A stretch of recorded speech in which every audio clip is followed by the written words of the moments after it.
A'udzubillahi minasyaitonirrajim. Bismillahirrahmanirrahim. Assalamualaikum warahmatullahi taala wabarakatuh.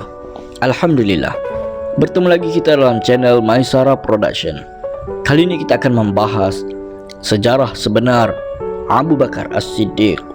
Sebelum itu jangan lupa untuk subscribe Maisara Production agar senantiasa berlangganan dan mendapat ilmu yang penuh bermanfaat buat dunia dan akhirat. Bismillahirrahmanirrahim. Abu Bakar As-Siddiq ialah khalifah Islam yang pertama.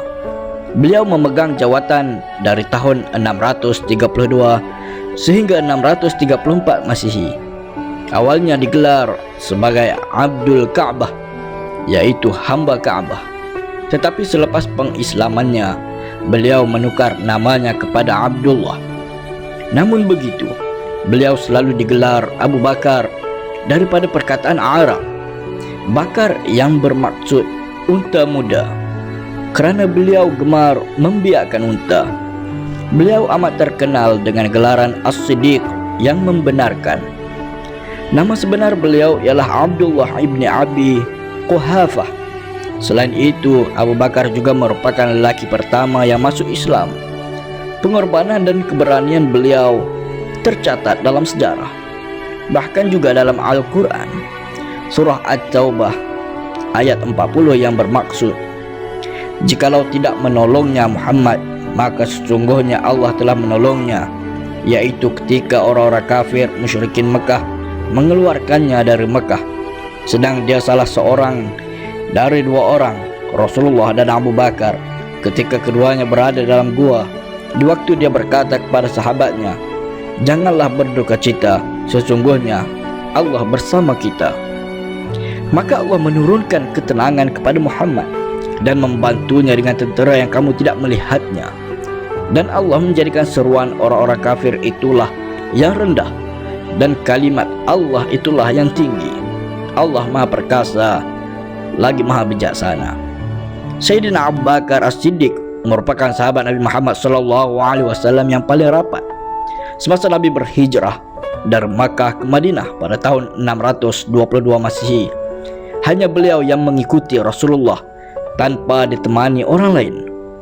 Sayyidina Abu Bakar pernah menjadi kaya, dan dia juga dikenang kerana jasanya membebaskan beberapa hamba yang beragama Islam daripada tuan mereka yang kafir, termasuklah Bilal bin Rabah. Abu Bakar As-Siddiq dipilih oleh sahabatnya dengan sebulat suara bagi dilantik menjadi khalifah. Beliau adalah seorang antara 10 sahabat Nabi yang mendapat jaminan masuk syurga. Abu Bakar bukan sahaja sebagai sahabat Rasulullah SAW, tetapi juga sebagai mentua kerana Aisyah yang diperisteri oleh Rasulullah adalah anak kandung Abu Bakar. Rasulullah SAW bersabda, "Ketika aku bercakap tentang Islam kepada seseorang, mereka menolak dan membantah kata-kataku, kecuali Ibnu Abu Quhafah. Sesungguhnya aku tidak pernah mengatakan tentang sesuatu kepadanya, kecuali dia menerima dan teguh di atasnya."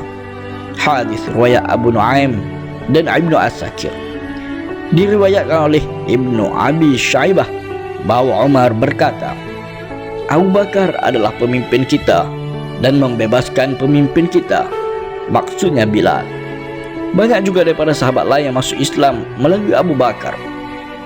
Imam Bukhari dan Imam Muslim meriwayatkan daripada Amr bin Al-Ash, dia berkata, "Saya bertanya, wahai Rasulullah, siapakah orang yang paling engkau cintai?"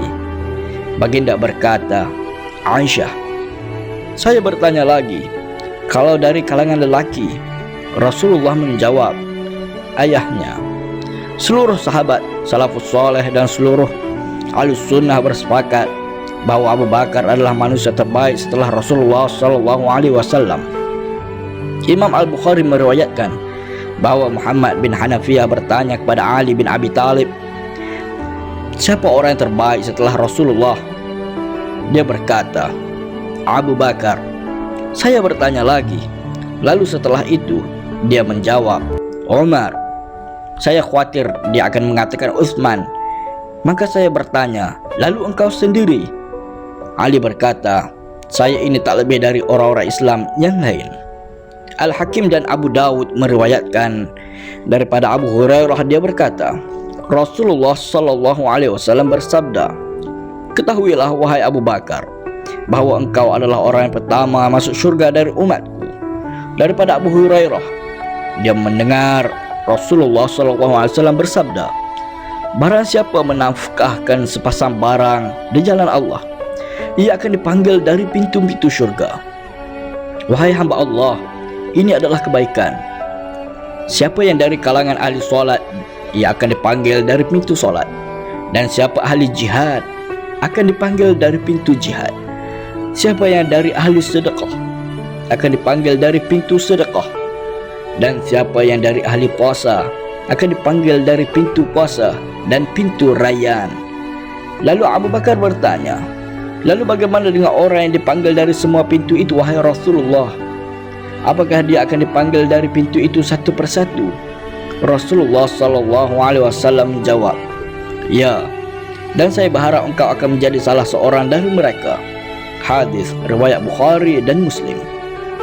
Imam Muslim meriwayatkan daripada Abu Hurairah, dia berkata, Rasulullah sallallahu alaihi wasallam bersabda, "Siapa antara kamu yang berpuasa pada hari ini?" Abu Bakar berkata, "Saya." "Lalu siapa yang akan menghantar jenazah?" tanya Rasulullah. Abu Bakar menjawab, "Saya." "Siapa yang hari ini memberi makan orang miskin?" tanya Rasulullah.